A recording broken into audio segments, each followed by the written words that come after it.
ஓம் சாயிரா சாயிரா ஓம் சாயிரா சாயிரா ஓம் சாயிரா சாயிரா அன்பே சாயிரா பேரன்பே சாயிரா அகிலம் தளிக்க ஆத்மா விழிக்க அனுதினம் சாயிரா எங்கள் அன்பே சாயிரா ஒன்றே இறைவன் ஒன்றே பூமிக்கென்றும் சாயிரா சரணம் சாயிரா நன்றே செய்து வாழ்வோம் நாம் ஒன்றே செய்து வாழ்வோம் அன்பே சாயிரா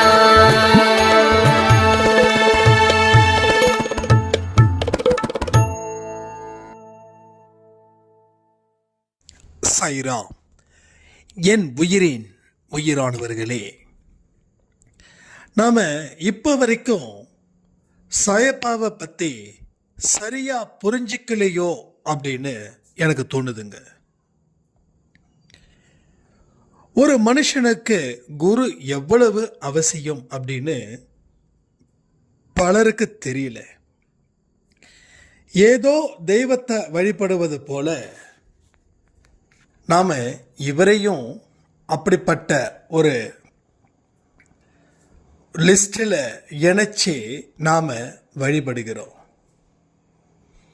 குருவோட பவர் இங்கே உங்களுக்கு புரிய வைக்கத்தான் இந்த பதிவு. நீங்கள் ஒரு பிரச்சனையை தீர்ப்பதற்காக கடவுள்கிட்ட வந்திருக்கீங்க, உண்மையா இல்லையா? அந்த பிரச்சனையில இருந்து கடவுள் காப்பாற்றணும் அப்படின்றதுக்காக தான் தெய்வத்துக்கிட்டேயே நீங்கள் வந்திருக்கீங்க. ஏன் பேசிக்கிட்ட இருக்கிற நானும் இதுக்கு விதிவிலக்கு இல்லை. ஆனால் இந்த இடத்துல என்ன நடக்குது, பிரச்சனை தீர்ந்ததா அப்படின்னு பார்த்தா இல்லை. தீர்ற மாதிரி இருக்குது, ஆனால் தீரல. நம்ம இப்போதான் ஒரு ரிலாக்ஸ் இருக்கு. கடவுள் என்னுடைய குறைகளை தெரிஞ்சு அதை தீர்க்கிறாருன்னு ஏதோ ஒரு சிக்னல் நமக்கு வந்திருக்குது. ஓகே, ஹாப்பியாக ஃபீல் பண்ணுறோம்.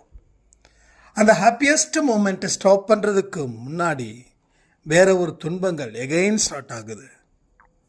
அப்போ நம்ம என்ன பண்ணுறோம், பார்க்குறோம் கடவுள் நமக்கு எதுவும் செய்யலை, அதனால் வேற ஒரு கடவுளை தேடி போகிறோம். நல்லா புரிஞ்சுக்கணும், வேற ஒரு கடவுளை தேடி போகிறோம். அங்கே 2 மாதம் 3 மாதம் பூஜைகள் அது இதுன்னு சொல்லி நம்ம செய்கிறோம். பட் அங்கேயும் நம்மளால் நிலைச்சி நிற்க முடியல. ஸோ இப்படியே போயிட்டே இருக்குது. இங்கே கடவுளுடைய முழு கதையையும் தெரிஞ்சுக்காம நீங்கள் வணங்குவதால் எந்த விதத்திலும் எந்த பலனும் இங்கே இல்லை. இங்கே நீங்கள் சாயப்பாவை தேடி வந்திருக்கீங்க. அவர் உங்களுக்கு சிறப்பான ஒரு வாழ்க்கையை அவர் கொடுக்க போறாரு. என்ன வாழ்க்கை? சிறப்பான வாழ்க்கை. ஏதோ ஒரு வாழ்க்கை இல்லை. எப்படிப்பட்ட வாழ்க்கை? ரொம்ப சிறப்பான ஒரு வாழ்க்கை. அந்த வாழ்க்கையை அவர் கொடுக்கணும். கொடுக்கறதுக்கு அவருக்கு தகுதி இருக்குதா? அப்ப கடவுளுக்கு தகுதி இருக்குதா, குருவுக்கு தகுதி இருக்குதா? இந்த கதையை நம்ம கேட்டே ஆகணும். இந்த கலியுகத்தில் தெய்வத்தை தாண்டின ஒரு சக்தி குருவுக்கே உள்ளதுன்னு சொல்றாங்க. அதாவது தெய்வத்தை கூட பகைச்சிக்கலாம், ஆனால் குருவை மட்டும் நீ பகைக்காதுன்னு நூல்களில் சொல்லுது. குருவை எந்த காரணத்தை கொண்டும் பகைக்காத. நீ குருவை பகைச்சிக்கிட்டா வாழ்க்கையில் பெரும் தீமைகளை நீ அனுபவிச்சே ஆகணும் அப்படின்னு இந்த நூல்கள் எல்லா நூல்களிலும் சொல்கிறாங்க. நூல்களை நல்லா படித்தவங்களுக்கு தெரியும், சத்குருவை எந்த காரணத்தை கொண்டும் பகைச்சிக்க கூடாது. சத்குரு சொல்லக்கூடிய வழிகளில் நாம் சென்றால் வாழ்க்கை நமக்கு சிறப்பானதாக சத்குரு குரு அப்படின்றவர் உருவாக்கி தருவார். அதனால குரு ஸ்தானத்தில் யார் இருந்தாலும் அவங்கள நீங்க பகைக்க கூடாது. ஸோ குரு உங்களுக்கு யாருங்க குரு? சாய்பா குரு. சாய்பா மட்டும்தான் குருவா? உங்கள் அம்மா, உங்கள் அப்பா, உங்கள் வாழ்க்கையை விரும்பக்கூடிய பெரியவர்கள், உங்கள் ஸ்கூல் டீச்சர்ஸ் எல்லாமே உங்களுக்கு குருஸ்தானம் தான். பட் இவங்களை பகைக்கக்கூடாதுன்னு சொல்கிறாங்க. ஸோ சாய்பாவையும் சேர்த்து தான் நான் சொல்கிறேன். ஸோ சாய்பாவை மட்டும் பகைக்கக்கூடாது, மற்றவங்களெல்லாம் பகைச்சிடலாமா? அம்மாவை எதிர்த்து பேசுறது, அப்பாவை எதிர்த்து பேசுறது, அம்மாவுக்கு தெரியாமல் காரியம் செய்கிறது, அப்பாவுக்கு தெரியாமல் காரியம் செய்கிறது, அம்மா அப்பாவோட மனசை காயப்படுத்துறது. நல்லா புரிஞ்சுக்கோங்க, பெற்றோர்களோட மனதை காயப்படுத்தி கஷ்டப்படுத்துகிற குழந்தைகளுக்கு வாழ்க்கையில் விடிவு காலன்றது ரொம்ப கஷ்டமாக இருக்குமா. இதெல்லாம் நாம் இப்போ தெரிஞ்சு வச்சுக்கலாம். அப்போ தான் அடுத்த ஜென்மத்தில் நாம் செய்ய மாட்டோம். ஸோ உங்களுக்கு எத்தனையோ கஷ்டங்கள் நீங்கள் கொடுத்துருந்தீங்கன்னா உங்கள் பெற்றோர்களுக்கு உடனே அவங்கக்கிட்ட மன்னிப்பு கேளுங்க. ஒருவேளை பெற்றோர் உயிரோடு இல்லைங்க அப்படின்னா அவங்களோட ஆன்மாக்கிட்ட மன்னிப்பு கேளுங்க. நான் செய்த சகல காரியத்துக்கும் உங்களுக்கு எதிராக என்னென்ன செயல்களை நான் செஞ்சிருக்கணும் அத்தனைக்கும் என்னை மன்னிச்சிடுங்க அப்படின்னு சொல்லி அந்த ஆன்மா கிட்ட அந்த மன்னிப்பை கேளுங்க. பிச்சை பெறணும் அம்மா அப்பா கிட்ட இருந்து. பெற்றோர்கள் உயிரோடு இருந்தாங்கன்னா தாராளமாக அவங்க கால்களை தொட்டு ஆசீர்வாதம் பெறுங்க. அம்மா அப்பா நான் ஏதாவது செஞ்சிருந்தா என்னை தயவு செய்து மன்னிச்சிடுங்க, இனி அப்படிப்பட்ட எந்த ஒரு கஷ்டத்தையும் நான் கொடுக்க மாட்டேன் அப்படின்னு. ஒருவேளை கஷ்டம் கொடுத்துருந்தா எதற்காக நீங்கள் கஷ்டத்தை கொடுத்தீங்களோ அதற்காக அவர்களிடம் மன்னிப்பை கேளுங்கள். பெற்றோர்களிடம் மன்னிப்பை கேட்டாதான் உங்கள் வாழ்க்கையில் அடுத்த கட்டம் நகர்வுகள் அமோகமாக இருக்கும். சரி, நம்ம சாய்பாவுக்கு வருவோம். இப்போ சாய்பாவோட அருமை பெருமை தெரிஞ்சிருக்கீங்களா? உங்கள் பிரச்சனைகள் எவ்வளவு வேணாலும் இருக்கட்டும், அப்போது என்னுடைய ப்ராப்ளத்தை இவரால் தீர்க்க முடியுமா அப்படின்னு என்னைக்காவது நினச்சிருக்கீங்களா? ஸோ நினச்சா அவருக்கு சக்தி இருக்குதான் நினச்சிருக்கீங்களா? அவர் சக்தி இருந்தும் ஏன் அவர் உங்கள் பிரச்சனையை தீர்க்கலைன்னா நீங்கள் அவருடைய சக்தியை இந்த நிமிடம் வரைக்கும் உணரவில்லை. 100% உணர்ந்தாவே 10% தான் உண்மையாக உணர்வுத்தன்மை இருக்கும். அப்போது நீங்கள் 50% உணர்றீங்கன்னு சொன்னீங்கன்னா நீங்கள் 100% சொன்னாலும் அது உண்மையாகவே எத்தனை % இருக்குதுன்றது தான் ஒரு பெரிய கேள்வியே இங்கே. ஸோ தெய்வத்தை விட பவர்ஃபுல் இந்த குரு. அதாவது ஒவ்வொரு விஷயத்திலையும் நமக்கு என்ன தேவைகள் இருக்கோ அதை நாம் சத்குரு, அதாவது சாய்பான்னு நினச்சிக்கோங்க, குருஸ்தானம் யாராவது நினச்சிக்கோங்க. உங்கள் குருக்கிட்ட நீங்கள் சொல்லிட்டீங்கன்னா அவர்கள் தெய்வத்துக்கிட்ட இருந்து அந்த வரத்தை வாங்கி உங்கள் மூலமாக தருவார்கள். ஏன்னா தெய்வம் ரொம்ப பவர்ஃபுல். தெய்வத்துக்கு எதிர்த்த மாதிரி நிற்கக்கூட முடியாது, ஏன்னா அவ்வளோ பெரிய பவர்ஃபுல். ஆனால் குரு நம்ம சாயப்பா மக்களோட மக்களாக வாழ்ந்தவர். ஒரு மனிதன் படக்கூடிய எல்லா கஷ்டத்தையும் அவர் அந்த கஷ்டத்தை அனுபவிச்சிருக்கார். அவர் வாழ்ந்த காலத்தில் இந்த பிளேக் நோயினால் கஷ்டப்பட்டிருக்காரு. பல நாட்கள் அந்த வலியோடையே இருந்திருக்கார். ஸோ நிறைய வலி, சொல்ல முடியாத வலிகள். ஏன் அப்படின்னா மனுஷனாக பிறந்து மனுஷன் படக்கூடிய கஷ்டத்தை அவர் தெரிஞ்சிக்கவே கடவுள் சாய்பாபா என்ற ஒரு மனித பிறவியை எடுத்து நிறைய போதனைகளையும் சொல்லி மீண்டும் அவர் வெளியேறினார். ஆனால் இன்னைக்கும் ஒரு பரிசுத்த ஆவியினால் அவர் நம்முடன் வாழ்ந்து கொண்டு இருக்கிறார். சரி, நீங்க சொல்றது எல்லாமே சரி, நான் ஒத்துக்கிறேன். இப்ப நான் என்ன செய்யணும்? எஸ், அவர் என்னென்ன விஷயத்தை கடைபிடிக்க சொல்லியிருக்கார் நீங்க சொல்லுங்களேன்.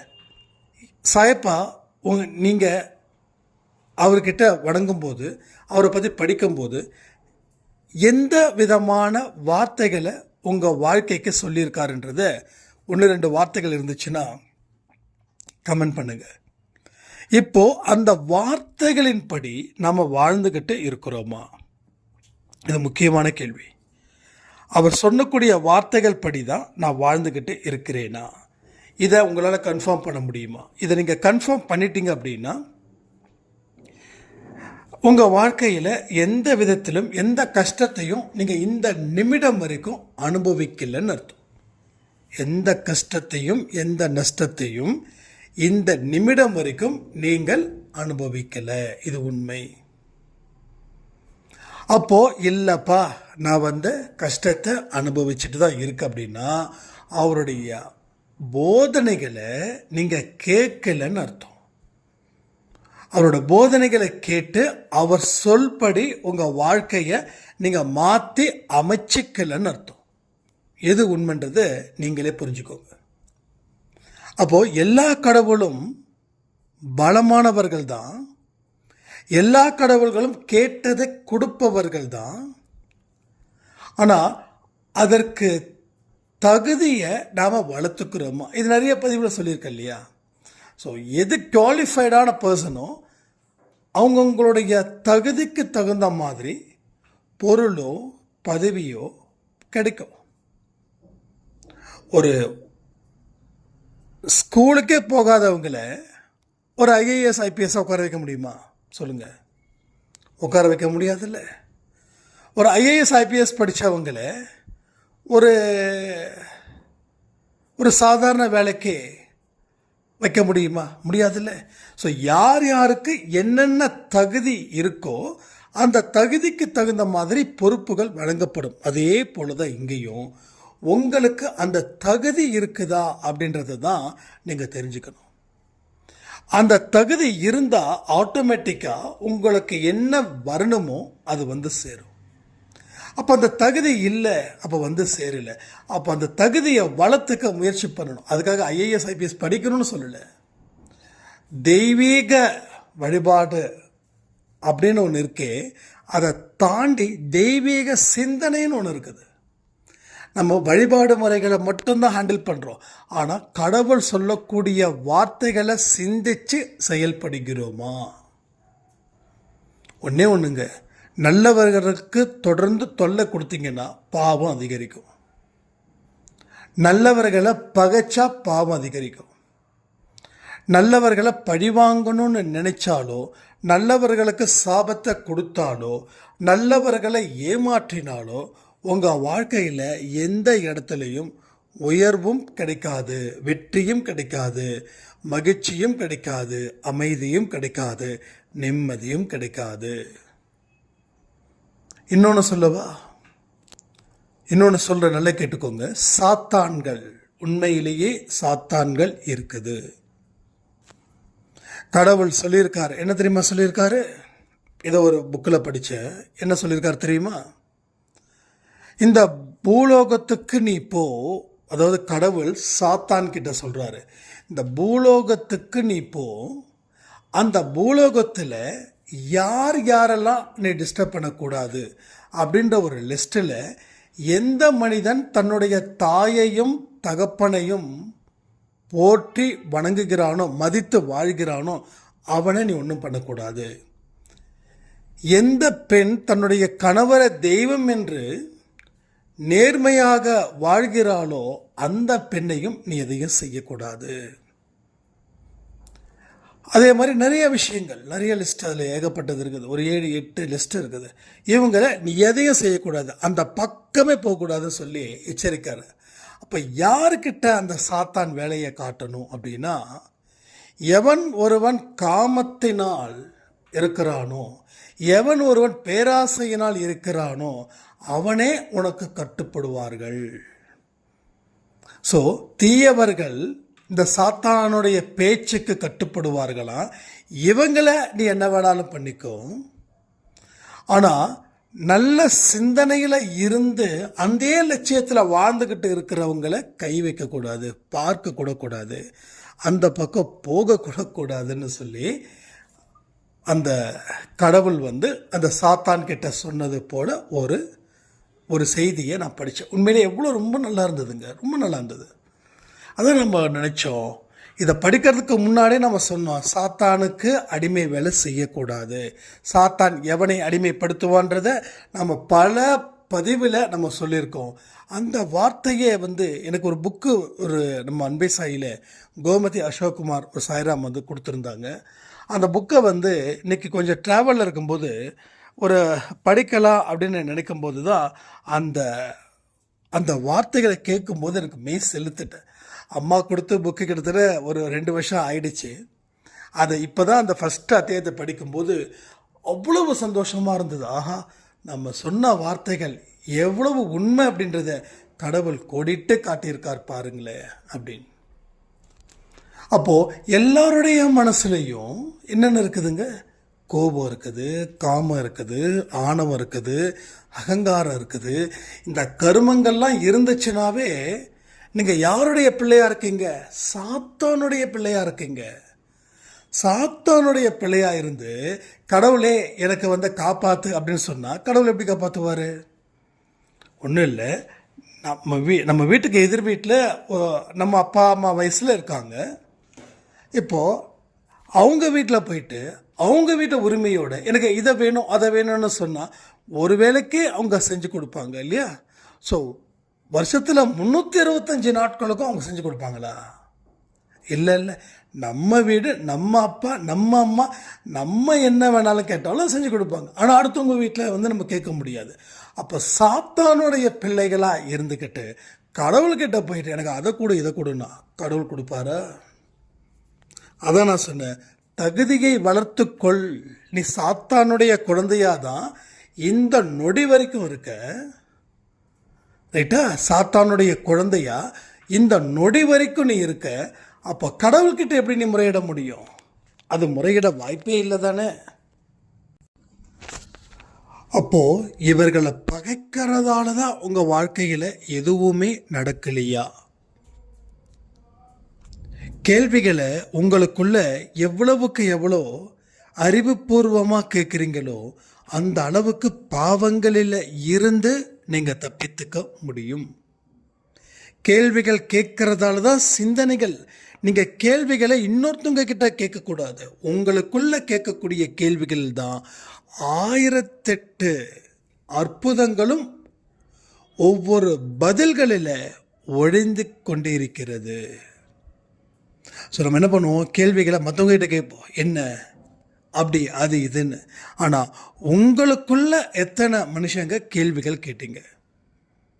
ஸோ ஒன்றே ஒன்று தான், யாரையும் பகைச்சிக்க கூடாது. இந்த பகைக்கிறதால உங்கள் வாழ்க்கையில் எந்த லாபமும் இல்லை. ஒரு சினிமா ஸ்டாரை பற்றி நான் சொல்லணும்னு நினைக்கிறேன். யாருன்னா ரஜினி. அவர் யாரையும் பகைச்சிக்க மாட்டார், யாரையும் பகைச்சிக்க மாட்டார். இன்னொரு அவருடைய சக வயசில் இருக்கக்கூடிய ஒரு நடிகர், அவர் சில அரசியல் கட்சிகளை பகைச்சிக்கிட்டார். ஆனால் இன்னைக்கு அந்த கட்சி கூடயே கூட்டணியும் வச்சுக்கிறார். அரசியல் பேசுறது நம்ம வேலை இல்லை. பட் சக வயதில் இருக்கிறவர் ஒருவர், இவர் ரஜினியை விட அவர் நல்ல திறமை வாய்ந்தவர் இன்னும் சொல்லணும்னா. பட் அவரால் ஏன் முடியலன்னா, பகைத்தல் கூடாது, யாரையும் பகைச்சிக்க கூடாது. ஆனால் இவர் யாரையும் பகைச்சிக்க மாட்டார். நல்லா பாருங்கள், இவர் யாரையும் பகைச்சிக்க மாட்டார். எல்லா அரசியல்வாதிகளும் எல்லா தொழில் அதிபர்களும் இவர்களுக்கு நண்பர்களாகவே இருக்கிறாங்க. அதனால தான் இந்த வயசுலேயும் இவ்வளோ பெரிய ஒரு ஹீரோ. நல்லா யோசிச்சு பாருங்களேன், 70+. ஸோ 40க்கு மேலேயே முட்டி வலிக்குது, முதுகு வலிக்குது அப்படின்னு சொல்கிறோம்.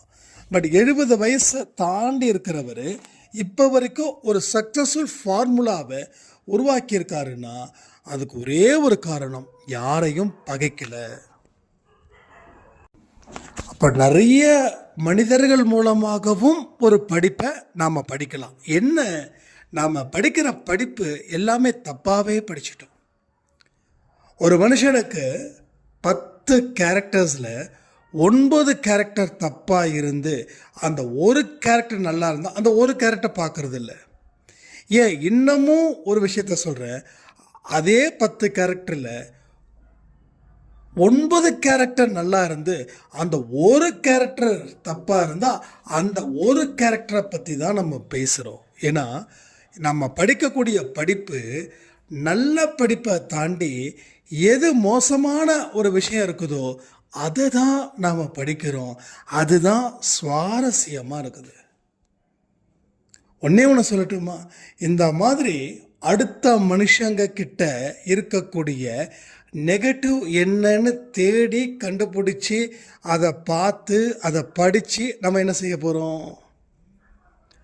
உங்களோட சிந்தனைகளை நீங்கள் பெரிய அளவில் கொண்டு போனால் மட்டும்தான் நல்ல வழி உங்களுக்கு பிறக்கும், நல்ல வழி உங்களுக்கு கிடைக்கும், நல்லவைகளே உங்களுக்கு சொந்தமாகும். நல்லவைகளை நம்ம சொந்தப்படுத்திக்க முயற்சி பண்ணல, அது ஒரு பெரிய குறையாக இருக்குது. ஆனால் இது குறைன்னு கூட யாராலையும் கண்டுபிடிக்க முடியல. அதுதான் நம்ம வாழ்க்கையில் இன்னைக்கு வரைக்கும் நல்லபடியாக வாழ முடியாமல் போயிடுச்சு. அதாவது நமக்கு எந்த அளவுக்கு வாழ்க்கையை பற்றி புரிஞ்சிருக்கோமோ அந்த அளவுக்கு தானே நம்ம வாழ முடியும்.